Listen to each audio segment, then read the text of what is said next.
মৰমৰ ছাত্ৰ ছাত্ৰীসকল, তোমালোক আটাইকে এই ভিডিঅ'লৈ স্বাগতম জনাইছো।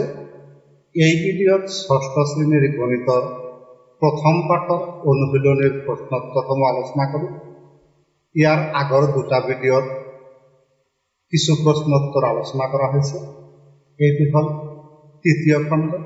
এই খণ্ডত আমি বাকী প্ৰশ্ন উত্তৰখিনি আলোচনা কৰিম। আহাচোন আৰম্ভ কৰোঁ। এই ভিডিঅ'ত 21 নম্বৰৰ পৰা প্ৰশ্নোত্তৰখিনি আলোচনা কৰিম। 21 নম্বৰত আছে মোটামুটি যোগ কৰা। মোটামুটি যোগ তোমালোকে ইতিমধ্যে আসন্ন মান দেখিছা। গতিকে মোটামুটি যোগ মানে আমি দিয়া সংখ্যাবোৰৰ আসন্ন মান উলিয়াই আসন্ন যোগফল উলিয়াব লাগে। আৰু আসন্ন যোগফলৰ বা আসন্ন মান উলিওৱাৰ নিয়মাৱলীসমূহ তোমালোকে ইতিমধ্যে শিকিছা। যদি মনত নাই, মই তোমালোকক এবাৰ মনত পেলাই দিছোঁ। যদি দশকলৈকে আসন্ন মান উলিয়াব লাগে, তেনেহ'লে তোমালোকে চাবা এককৰ অংকটো। এককৰ অংকটো যদি 0ৰ পৰা 4লৈকে থাকে, তেনেহ'লে এককৰ স্থানত অকল 0 লিখি বাকীখিনি অপৰিৱৰ্তিত ৰূপত ৰাখিব লাগে। কিন্তু যদি এককৰ অংকটো 5 বা 5তকৈ ডাঙৰ হয়, তেনেহ'লে এককৰ ঠাইত 0 লিখি তাৰ বাওঁফালে থকা দশকৰ অংকৰ লগত 1 যোগ কৰিব লাগে। এইবাৰ যদি আহক শতকলৈকে আসন্ন মান, শতকৰ বেলিকা, একক আৰু দশকৰ এই অংক দুটা চাব লাগে।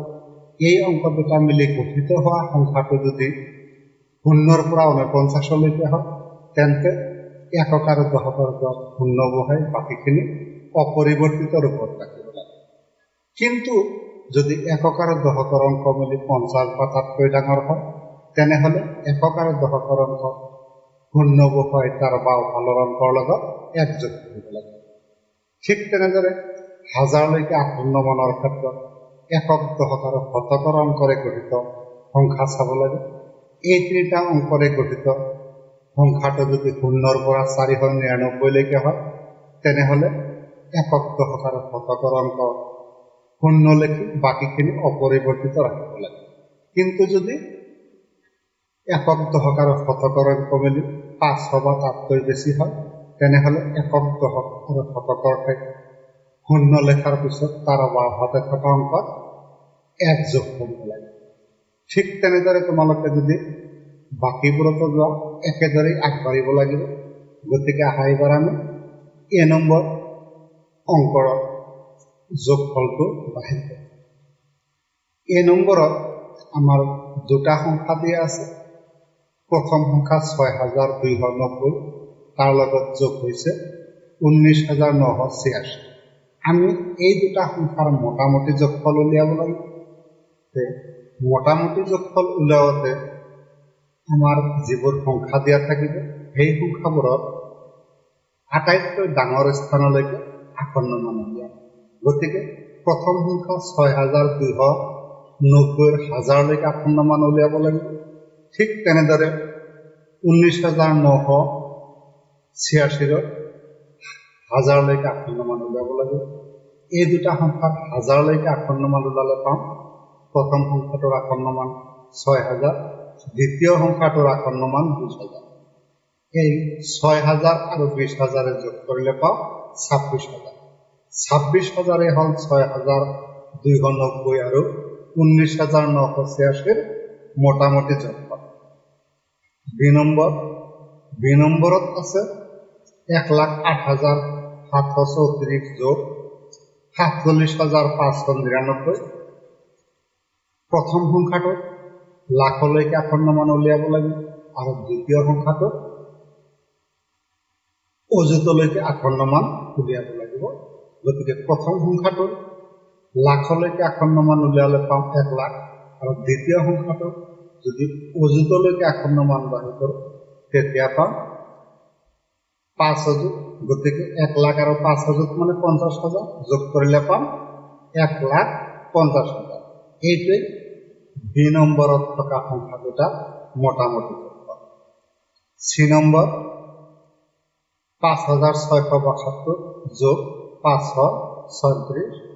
5672ৰ হাজাৰলৈকে আসন্ন মান 6000, আৰু 536 শতকলৈকে আসন্নমান 500 গতিকে 6000 আৰু 500 যোগফল হ'ল 6500 এই 6500 চি নম্বৰত থকা সংখ্যা দুটাৰ মোটামুটি যোগফল এবাৰ আহা ডি নম্বৰটো চাওঁ ডি নম্বৰত তিনিটা সংখ্যা আছে প্ৰথম সংখ্যা 439 দ্বিতীয় সংখ্যা 334 তৃতীয় সংখ্যা 4317 এইবাৰ প্ৰথম সংখ্যা 439 আসন্নমান 400 দ্বিতীয় সংখ্যাৰ আসন্নমান 300 তৃতীয় সংখ্যাৰ আসন্নমান 4000 গতিকে 400 আৰু 300 যোগ কৰিলে পাওঁ 700 700 আৰু 4000 যোগ কৰিলে পাওঁ 4700 এই 4700 হ'ল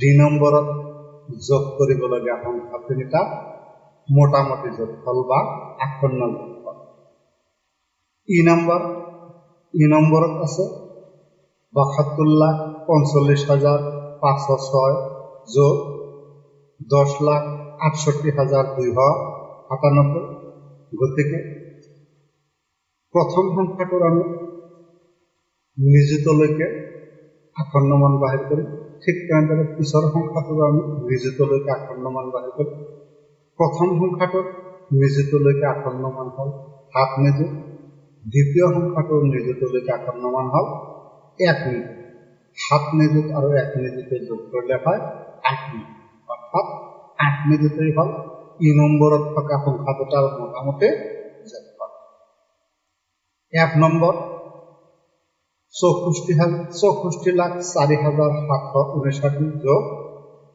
58,69,400 বাই ইয়াতো আমি নিযুতলৈকে আসন্নমান বাহিৰ কৰিম 64,04,759 নিযুতলৈকে আসন্নমান হ'ল 6 নিযুত আকৌ 98,69,422 নিযুতলৈকে আসন্নমান 6 নিযুত গতিকে 6 নিযুত আৰু 6 নিযুতে যোগ কৰিলে পাওঁ 12 নিযুত 12 নিযুতেই হ'ল 1 নম্বৰৰ সংখ্যা দুটাৰ মোটামুটি যোগ এইবাৰ আমি 22 নম্বৰ প্ৰশ্নটো চাওঁ 22 নম্বৰত আছে মোটামুটি বিয়োগ কৰা গতিকে সেই যোগৰ দৰে আমি সংখ্যাবিলাকৰ প্ৰথমতে আসন্নমান বাহিৰ কৰি তাৰপিছত বিয়োগ কৰিম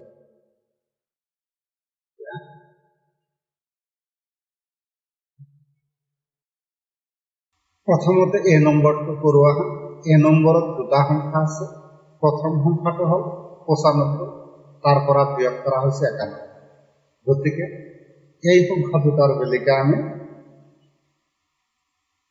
দহকলৈকে আসন্নমান ল'ব পাৰোঁ প্ৰথম সংখ্যাটোৰ দহকলৈকে আসন্নমান হ'ব 100 দ্বিতীয় সংখ্যাটোৰ দহকলৈকে আসন্নমান হ'ব 90 সেয়ে বিয়োগফল পালোঁ 10 এবাৰ আহা বি নম্বৰত আছে 439 বিয়োগ 334 439 শতকলৈকে আসন্নমান 400 বিয়োগ 334 শতকলৈকে আসন্নমান 300 গতিকে 400 বিয়োগ 300 সমান 100 এই 100 হ'ল বি নম্বৰৰ মোটামুটি বিয়োগফল চি নম্বৰ 798 বিয়োগ 232 798 শতকলৈকে আসন্নমান 800 232 শতকলৈ আসন্নমান 200 600 বিয়োগ 200 সমান 600 ডি নম্বৰ 8325 বিয়োগ 48,365 8,325 হাজাৰলৈকে আসন্নমান 8,000 আৰু 48,365 হাজাৰলৈ আসন্নমান 48,000 8,000 পৰা 48,000 বিয়োগ কৰিলে পাওঁ বিয়োগ 40,000 ই নম্বৰত আছে 4,89,348 বিয়োগ 48,365 গতিকে 48,000 4,89,348 আসন্নমান হ'ল 5 লাখ আৰু 48,365 অযুতলৈকে আসন্নমান 50,000 অৰ্থাৎ 5 নিযুত 5 লাখৰ পৰা 5 নিযুত অর্থাৎ 50,000 বিয়োগ করলে পাও 4,50,000। এই 4,50,000 হল ই নম্বরত দিয়া সংখ্যা দুটার মোটামুটি বিয়োগফল। 1 নম্বর 1,07,634 বিয়োগ 67,599। গতিকে প্রথম সংখ্যাটোৰ লাখলৈকে আসন্ন মান 1 লাখ বিয়োগ দ্বিতীয় সংখ্যাটোৰ আমি যদি চাও অযুতলৈকে আসন্ন মান 7 অযুত অৰ্থাৎ 70,000। 1 লাখৰ পৰা 70,000 বিয়োগ করলে থাকে 30,000। 30,000 হল 1 নম্বরের সংখ্যা দুটার বিয়োগফল। এবার আহা জি নম্বর।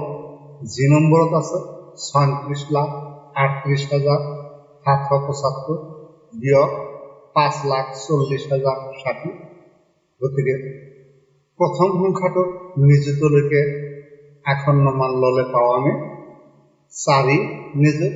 দ্বিতীয় সংখ্যাটোৰ যদি আমি লাখলৈকে আসন্ন মান বাহিৰ কৰো পাও 50,000।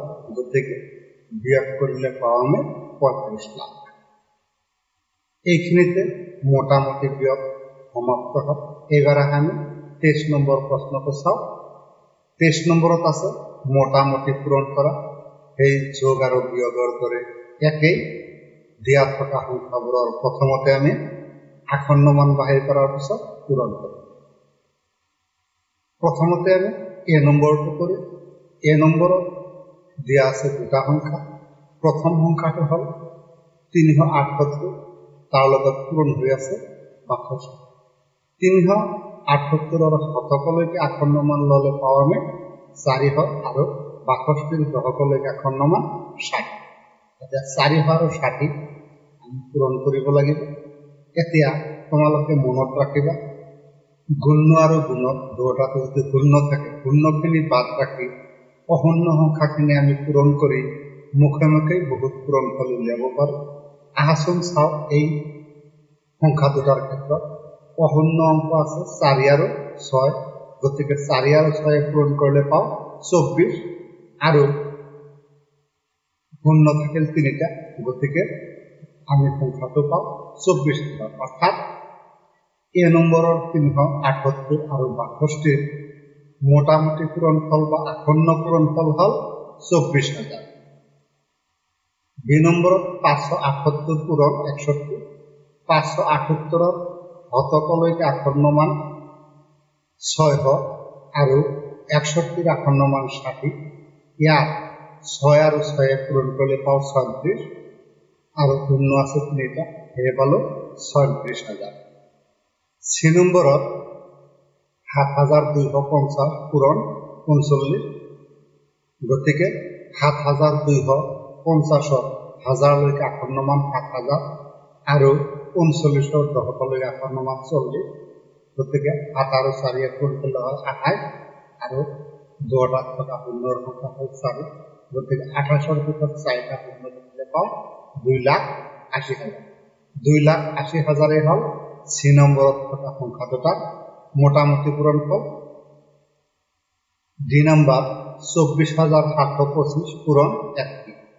প্রথম সংখ্যা 24,725 হাজারলৈকে আসন্ন মান 25,000। দ্বিতীয় সংখ্যা 31 দশকলৈকে আসন্ন মান 30। গতিকে 25 আৰু 3 পূৰণ কৰা 25 3 গুণ 75 আৰু গুণ্য আৰু গুণকত থকা শূন্যৰ সংখ্যা হল 4টা। গতিকে 75,000 সফালে আমি 4টা শূন্য লিখিম। 4টা শূন্য লিখিলে পাও 7,50,000। এই 7,50,000 হল 2 নম্বর অঙ্কটোৰ উত্তৰ। এবাৰ আহা ই নম্বৰ। ই নম্বৰত আছে 59,986 পূৰণ 245। প্ৰথম সংখ্যাটোত যদি আমি হাজাৰলৈকে আসন্ন মান বাহিৰ কৰি পাও 60,000। দ্বিতীয় সংখ্যাটোৰ শতকলৈকে আসন্ন মান 200। 6 2 গুণে 12 আৰু শূন্য আছে 6টা, সেয়ে 12ৰ পিঠিত 6টা শূন্য লিখিলে পাও 1,20,00,000। এই 1,20,00,000 হ'ল ই নম্বৰত উলিয়াব লগা মোটামুটি পূৰণ ফল। এইবাৰ আহে 1 নম্বৰটো চাওক। 1 নম্বৰত আছে 3,60,345 পূৰণ 3,456। গতিকে গুণ্য 3,60,345 লাখলৈকে 58 মান 4 লাখ আৰু গুণ 3,445 হাজাৰলৈকে 58 মান 3,000। গতিকে 4 3 গুণ 12 আৰু শূন্য আছে 8টা। সেয়ে আমি পালো 1,20,00,000। এই 1,20,00,000 হ'ল 1,20,00,000 নহয়, এইটো হ'ল 120 কোটি। 120 কোটিয়েই হ'ল 1 নম্বৰত দিয়া থকা সংখ্যা দুটাৰ মোটামুটি পূৰণ ফল। এইবাৰ আহে আমি 24 নম্বৰ প্ৰশ্নটো চাওঁ। 24 নম্বৰত দিয়া আছে এজন মানুহে ঘৰ সাজিবৰ কাৰণে 12,63,501 টকাৰে এটুকুৰা মাটি কিনিলে। ঘৰ সাজিবৰ কাৰণে কিছু টকা তেওঁ খৰচ কৰিলে। তেওঁৰ মুঠ খৰচ হ'ল 18,60,257 টকা। তেওঁ ঘৰ সাজিবৰ কাৰণে কিমান টকা খৰচ কৰে? তাৰমানে তোমালোকে জানাই ঘৰ সাজিব লাগিলে মাটি লাগে। মাটি কিনাৰ পিছত আন কিছুমান আনুষংগিক খৰচ হয়। গতিকে এজন মানুহে মাটি কিনাৰ বাবদ খৰচ কৰিছিল 12,63,501 টকা। আৰু সেই মানুহজনৰ ঘৰ সাজিবৰ কাৰণেও অন্য কিছু খৰচ কৰিছিল। গতিকে মাটিৰ লগত অন্য খৰচ মিলি মুঠ খৰচ হৈছিল 18,60,257। আৰু মাটিৰ খৰচ হ'ল 12,63,501 টকা। গতিকে অন্য ক্ষেত্ৰত ঘৰ সাজিবৰ কাৰণে যিখিনি খৰচ সেইখিনি উলিয়াব দিছে। সেইখিনি উলিয়াব লাগিলে আমি কি কৰিব লাগিব? মুঠ খৰচৰ পৰা মাটিৰ দামখিনি বিয়োগ কৰিব লাগিব। সেয়ে আমি লিখিছো ঘৰ সাজিবৰ কাৰণে কৰা খৰচ সমান 18,60,257 বিয়োগ 12,63,501। এইখিনি যদি আমি বিয়োগ কৰোঁ, বিয়োগ কৰিলে পাওঁ 5,96,756 টকা। 5,96,705 টকা মানুহজনে ঘৰ সাজিবৰ কাৰণে খৰচ কৰিছে। এইবাৰ আমি 25 নম্বৰ প্ৰশ্নটো চাওঁ। 25 নম্বৰত আছে এখন কিতাপৰ দোকানত 2011 চনৰ প্ৰথম ছমাহত 32,307খন কিতাপ আৰু পিছৰ ছমাহত 22,690খন কিতাপ বিক্ৰী কৰিলে। 2011 চনত মুঠ কিমান কিতাপ বিক্ৰী কৰিলে? প্ৰতি ছমাহৰ নিকটতম হাজাৰলৈকে 58 মানৰ মুঠ বিক্ৰী কিতাপ আৰু মুঠ কিতাপৰ মাজত তুলনা কৰে। গতিকে এটা বছৰত দুটা ছমাহ থাকে। 2011 চনৰ প্ৰথম ছমাহত বিক্ৰী হোৱা কিতাপৰ সংখ্যা আছিল আমাৰ 32,307 আৰু 2011 চনত দ্বিতীয় ছমাহত বিক্ৰী হোৱা কিতাপৰ সংখ্যা সমান 22,690। গতিকে 2011 চনত মুঠ কিমান কিতাপ বিক্ৰী হৈছিল সেইটো উলিয়াব লাগিলে এই দুটা সংখ্যা আমি যোগ কৰিব। সেয়ে আমি লিখিছো 2011 চনত মুঠ বিক্ৰী হোৱা কিতাপ সমান 32,307 যোগ 22,690। এইবিলাক সংখ্যা আমি এনে মুখে মুখেও যোগ কৰিব পাৰোঁ আৰু তলে তলে পাতিও যোগ কৰিব পাৰোঁ। যিহেতুকে তোমালোকে অলপ ডাঙৰ হৈছে, ক্ৰমান্বয়ে তোমালোকে কিছু অংক বা কিছু যোগ বিয়োগ মুখে কৰাৰ অভ্যাস কৰিবা। তোমালোকক মই দেখুৱাই দিছোঁ, শিকাৰ চেষ্টা কৰিবা, নিশ্চয় পাৰিবা। আহাচোন এই দুটা সংখ্যা আমি মুখে মুখে যোগ কৰোঁ। মুখে মুখে যোগ কৰোঁতে আমি স্থানীয় মানৰ ধৰি কপালৰ পৰা যোগ কৰিব লাগে। দ্বিতীয় সংখ্যাত এককৰ স্থানত আছে 0, গতিকে 0 যোগ 8, পিছত 9 আৰু 0 এনেদৰে যদি যোগ কৰোঁ যোগফল পাওঁ 54,957 টকা। প্ৰথম যি ছমাহ সেই ছমাহত বিক্ৰী হোৱা কিতাপখিনিৰ যদি হাজাৰলৈকে 58 মান উলিয়াওঁ তেনেহ'লে আমি পাম কি ৩২,৩০৭ ইয়াৰ হাজাৰলৈকে আসন্ন মান হ'ল ৩২,০০০। দ্বিতীয় ছমাহত বিক্ৰী হৈছিল ২২,৬৯০ ইয়াৰ যদি হাজাৰলৈকে আসন্ন মান বাঢ়ি কৰে সেয়া হ'ব ২৩,০০০। এইবাৰ যদি আমি আসন্ন যোগফল উলিয়াওঁ, আসন্ন যোগফল উলিয়ালে এই দুটা সংখ্যা আমি যোগ কৰিব লাগিব। গতিকে ৩২,০০০ আৰু ২৩,০০০ যোগ কৰি ৩২,০০০ আৰু ২৩,০০০ যোগ কৰিলে পাওঁ ৫৫,০০০খন, অৰ্থাৎ মুঠ বিক্ৰী হোৱা কিতাপৰ আসন্ন মান উলিয়ালে আমি পাওঁ ৫৫,০০০। তাৰপিছত আসন্নৰ মুঠ বিক্ৰী কিতাপ আৰু সঠিক মুঠ বিক্ৰী কিতাপৰ মাজত তুলনা কৰিবলৈ দিছোঁ। সেয়ে আমি আসন্ন মান আৰু সঠিক মানৰ পাৰ্থক্য ওলাইছোঁ। দেখা গ'ল আসন্ন মান সঠিক মানতকৈ ডাঙৰ, সেয়ে আসন্ন মানৰ পৰা আমি সঠিক মান বিয়োগ কৰিছোঁ, অৰ্থাৎ ৫৫,০০০ৰ পৰা ৫৪,৯৯৭ বিয়োগ কৰিছোঁ। বিয়োগ কৰাত পালোঁ ৩শ। সেয়ে আমি ক'ব পাৰোঁ যে আসন্ন মান সঠিক মানতকৈ ৩ বেছি। নাইবা তোমালোকে ইচ্ছা কৰিলে ওলোটায়ো ক'ব পাৰা যে সঠিক মান আসন্ন মানতকৈ ৩ কম, তেনেকৈও ক'ব পাৰা। এইবাৰ আমি ইয়াৰ পিছত ২৬ নম্বৰ প্ৰশ্নটো চাওঁ। ২৬ নম্বৰত আছে, তোমাৰ বিদ্যালয়ৰ পুথিভঁৰালত মুঠ ২,২৬,৪৫৮খন কিতাপ আছে। বছৰৰ আৰম্ভণিৰ প্ৰথম সপ্তাহত মুঠ ৪৯,৯৫৭খন কিতাপ ছাত্ৰ ছাত্ৰীক দিয়া হ'ল। পুথিভঁৰালটোত মুঠ কিমানখন কিতাপ থাকিল? নিকটতম হাজাৰলৈ আসন্ন মান নিৰ্ণয় কৰি পাৰ্থক্য। তোমালোকে জানা স্কুলত পুথিভঁৰালত কিতাপ আৰু তাৰে পৰা প্ৰত্যেক বছৰৰ আৰম্ভণিতে ছাত্ৰ ছাত্ৰীক কিতাপ দিয়া। এখন পুথিভঁৰালত মুঠ কিতাপ আছিল কিমান? ২,২৬,৪৫৮খন। ইয়াৰে পৰা ছাত্ৰ ছাত্ৰীক দিয়া কিতাপৰ সংখ্যা হৈছে কিমান? ৪৯,৯৫৭। গতিকে ছাত্ৰ ছাত্ৰীক দিয়াৰ পিছত কিমানখন কিতাপ থাকিল সেই হিচাপ উলিয়াব লাগিলে আমি মুঠ কিতাপৰ পৰা ছাত্ৰ ছাত্ৰীক দিয়া কিতাপৰ সংখ্যা বিয়োগ কৰিব লাগিব।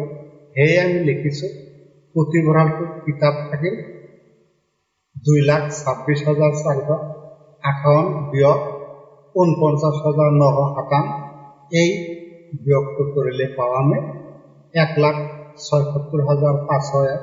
গতিকে ছাত্ৰ ছাত্ৰীক দিয়াৰ পিছত পুথিভঁৰালখনত ৰৈ যোৱা কিতাপৰ সংখ্যা হ'ল ১,৭৬,৫০১। ইয়াত আকৌ আসন্ন মান উলিয়াব দিছে আৰু আসন্ন মান আৰু সঠিক মানৰ যিটো পাৰ্থক্য হয় সেয়াও তুলনা কৰিব দিছে। গতিকে এই ৰৈ যোৱা সঠিক কিতাপৰ সংখ্যা হৈছে তোমাৰ ১,৭৬,৫০১। ইয়াৰ যদি আমি আসন্ন মান বাহিৰ কৰোঁ, আসন্ন মান বাহিৰ কৰিলে আমি কিমান পাম? হাজাৰলৈকে আসন্ন মান বাহিৰ কৰিলে হ'ব ১,৭৭,০০০। এতিয়া এই যিটো আমাৰ আসন্ন মান আৰু সঠিক মান, এই দুটাৰ যদি পাৰ্থক্য বাহিৰ কৰোঁ তেনেহ'লে আমি কি কৰিব লাগিব? ডাঙৰ মান হ'ল আসন্ন মান, এই আসন্ন মানৰ পৰা সঠিক মানটো আমি দিওঁ। সেয়ে ১,৭৭,০০০খনৰ পৰা ১,৭৬,৫০১ আমি বিয়োগ কৰিছোঁ। বিয়োগ কৰিলে পালোঁ ৪৯। সেয়ে আমি ক'ব পাৰোঁ যে ৰৈ যোৱা কিতাপৰ যিখিনি হাজাৰলৈকে আসন্ন মান, সেই মান সঠিক মানতকৈ ৪৯৯ বেছি। এইবাৰ আমি ২৭ নম্বৰ প্ৰশ্নটো চাওঁ। ২৭ নম্বৰত আছে, এটা মটৰ চাইকেল ব্যৱসায়ীৰ ৮৫খন মটৰ চাইকেল আছে। প্ৰতিখন মটৰ চাইকেলৰ দাম ৫৭,৬৯০ টকা। মটৰ চাইকেলৰ মুঠ দাম নিৰ্ণয়। তোমালোকে জানা মটৰ চাইকেলৰ শ্ব'ৰুমত মটৰ চাইকেল বিক্ৰী হয়। এখন শ্ব'ৰুমত ৮৫খন মটৰ চাইকেল আছে আৰু প্ৰতিখন মটৰ চাইকেলৰ দাম হৈছে ৫৭,৬৯০ টকা। গতিকে মটৰ চাইকেলখিনিত মুঠ দাম উলিয়াব। কেনেকৈ উলিয়াবা? মুঠ দাম উলিয়াব লাগিলে আমি এখনৰ যেটো দাম সেইখন দামৰ লগত মটৰচাইকেলৰ সংখ্যাৰে আমি পূৰণ কৰিম। ইয়াত হে লিখিছো এখন মটৰচাইকেলৰ দাম সমান ৫৭,৬৯০ টকা। এতেকে ৮৫খন মটৰচাইকেলৰ দাম সমান ৫৭,৬৯০ পূৰণ ৮৫ টকা। এইবাৰ আমি ৫৭,৬৯০ ৮৫ পূৰণ কৰিছো। পূৰণখিনি মই ভোকাকে দেখুৱাই দিছো, তেনেকৈ তোমালোকে কৰিব পাৰিবা। এইটো দুহাৰীয়া পূৰণ হ'ব। প্ৰথমতে ৫ দি আমি পূৰণ কৰিম। ৫ দি ওপৰৰ শাৰীক পূৰণ কৰিলে পাওঁ ২,৮৮,৪৫০। পিছত আকৌ আমি ৮ৰে পূৰণ কৰিলে পাওঁ 4,৬১,৫২০। কিন্তু সফালে এটা শূন্য বহাব লাগে, এই শূন্য বহাইছে। এইবাৰ এই দুটা সংখ্যা যদি যোগ কৰোঁ, যোগফল হয় আমাৰ ৪৯,০৩,৬৫০। গতিকে ৮৫খন মটৰচাইকেলৰ মুঠ দাম হ'ব ৪৯,০৩,৬৫০। এইবাৰ আহে আমি ২৮ নম্বৰ প্ৰশ্নটো চাওঁ। ২৮ নম্বৰত আছে এখন বাছৰ গুৱাহাটীৰ পৰা যোৰহাটলৈ প্ৰতিটো টিকটৰ মূল্য ৪০৩ টকা। বাছখনৰ মুঠ আসনৰ বিপৰীতে মুঠ টিকটৰ দাম হৈছে ২৪,১৮০ টকা। বাছখনৰ মুঠ আসনৰ সংখ্যা হ'ব। তাৰমানে তুমি যদি গুৱাহাটীৰ পৰা যোৰহাটলৈ যাব খোজা, একখনকৈ টিকট কিনিব লাগিব ৪০৩ টকা। এখন বাছত যিমানখিনি চিট বা আসন আছে, সেই আসনখিনিৰ আটাইখিনি বিক্ৰী কৰিলে কিমান টকা সংগ্ৰহ হয়? ২৪,১৮০ টকা। তেনেহ'লে বাছখনত মুঠ কিমানখন আসন আছে? আহাচোন কৰোঁ আমি।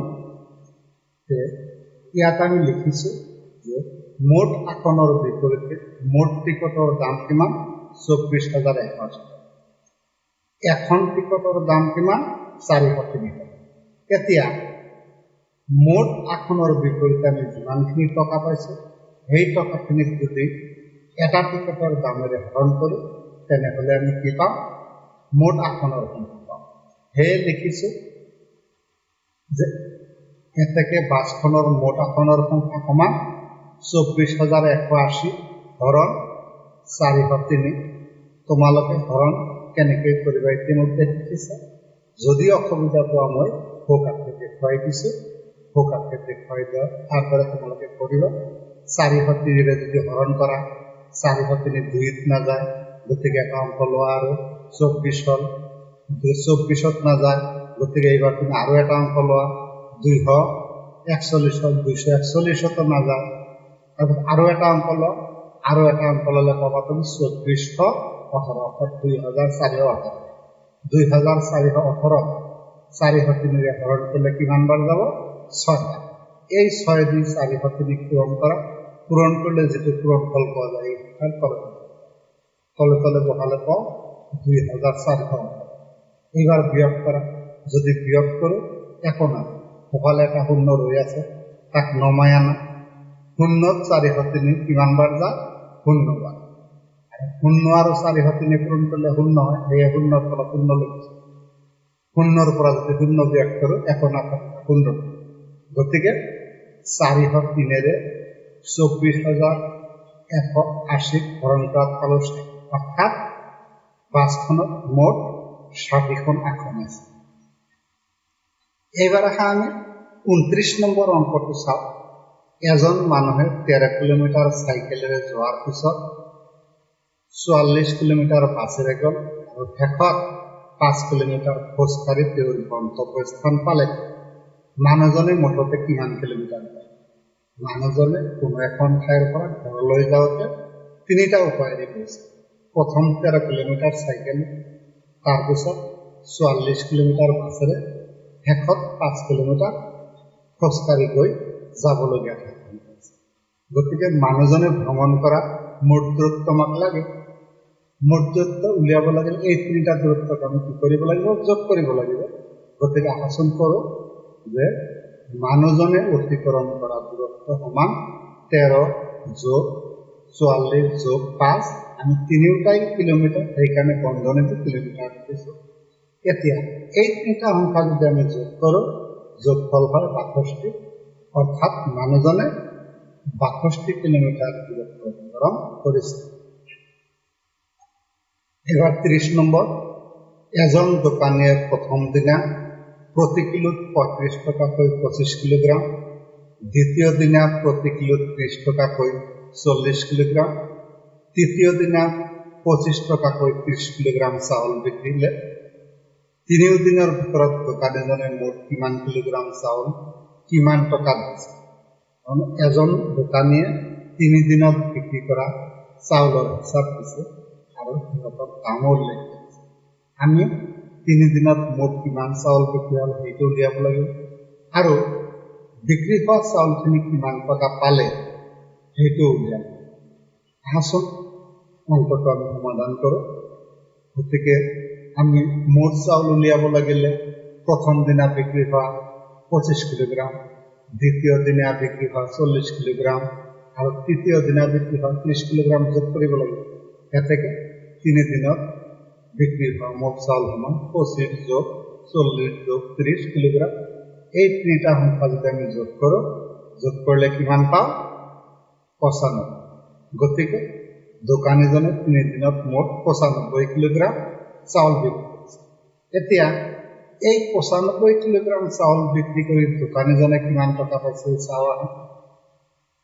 3 দিনত চাউল বিক্ৰী কৰি পোৱা ধন সমান প্ৰথম দিনা 35 টকাকৈ বিক্ৰী কৰিছিল 25 কিলোগ্ৰাম, সেয়ে লিখিছোঁ 35 পূৰণ 25 যোগ দ্বিতীয় দিনা 30 টকাকৈ 40 কিলোগ্ৰাম, গতিকে 30 পূৰণ 40 যোগ তৃতীয় দিনা 25 টকাকৈ 30 কিলোগ্ৰাম, সেয়ে লিখিছোঁ 25 পূৰণ 30 টকা।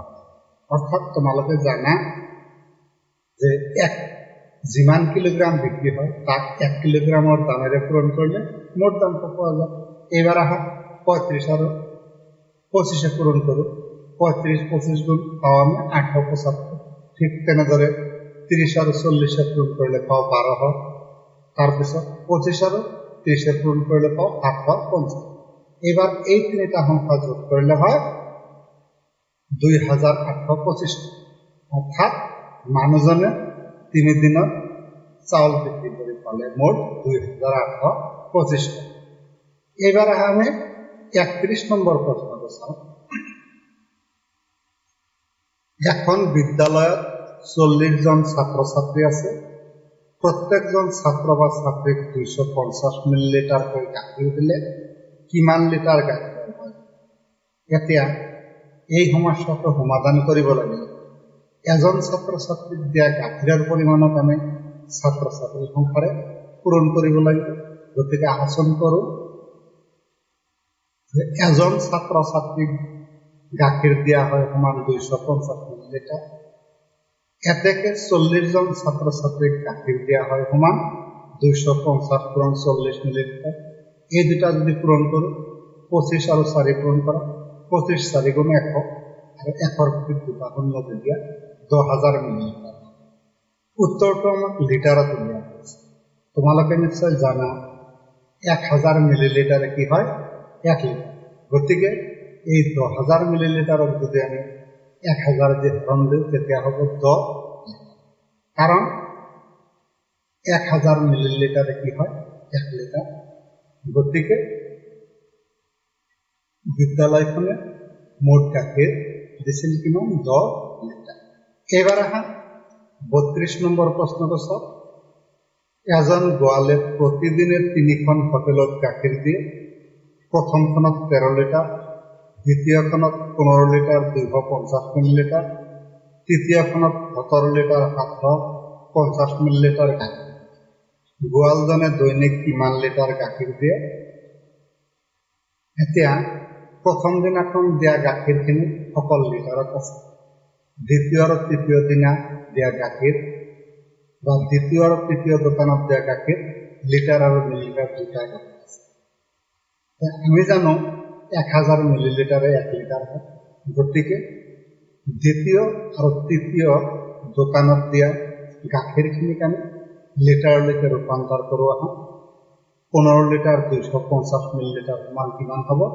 15.250 লিটাৰ আৰু 17 লিটাৰ 750 মিলিলিটাৰ সমান হ'ব 17.750 লিটাৰ। এতিয়া তিনিওখন দোকানত দিয়া মুঠ গাখীৰৰ পৰিমাণ উলিয়ালে আমি পাম কিমান, এই তিনিটা আমি যোগ কৰিব লাগিব। সেই লিখিছোঁ গোৱালজনে দৈনিক দিয়া গাখীৰৰ পৰিমাণ, প্ৰথমখনত 13 লিটাৰ যোগ দ্বিতীয় দোকানত দিয়ে 15.250 লিটাৰ, তৃতীয় দোকানত দিয়ে 17.750 লিটাৰ। এই তিনিটা সংখ্যা যদি আমি যোগ কৰোঁ, যোগফল হয় 46 লিটাৰ। অৰ্থাৎ গোৱালজনে দৈনিক 46 লিটাৰ গাখীৰ দিয়ে। ইয়াৰ লগে লগে আমাৰ অনুশীলনী 1 অৰ্থাৎ প্ৰথম পাঠৰ অনুশীলনীৰ আটাইখিনিৰ সমস্যাৰ সমাধান শেষ হ'ল। আশা কৰোঁ তোমালোকে ভিডিঅ'টো চাবা। ভিডিঅ'টো চাই কোনো সমস্যা হ'লে বা নবুজিলে মোক ফোন কৰিবা, নাইবা কমেণ্ট কৰিবা, মই বুজাই দিয়াৰ চেষ্টা কৰিম। ধন্যবাদ।